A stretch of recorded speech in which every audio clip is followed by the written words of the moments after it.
யூஏயில் ரீசெண்டாக இந்த ஒரு 100 திரம்ஸ் கரன்சி லான்ச் பண்ணியிருந்தாங்க. இது என் கைக்கு கிடச்சிது.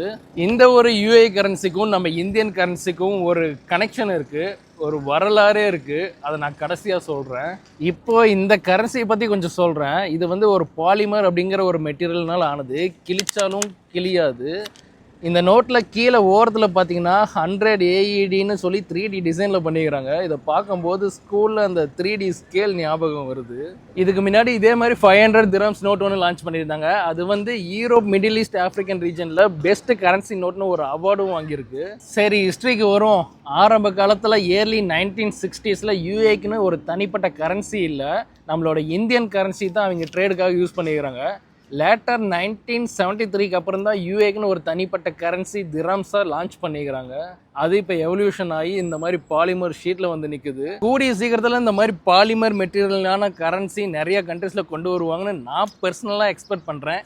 இந்தியாவில் இந்த மாதிரி கரன்சி கொண்டு வந்தால் எப்படி இருக்கும், கொண்டு வருவாங்களா என்னென்னு கமெண்ட்டில் சொல்லுங்கள். இந்த வீடியோ நல்லா இருந்தால் லைக் பண்ணிட்டு இந்த மாதிரி இன்னும் பல வீடியோஸ் பார்க்க நம்ம ப்ரொஃபைல் ஒரு ஃபாலோ பண்ணிக்கோங்க. பாய்.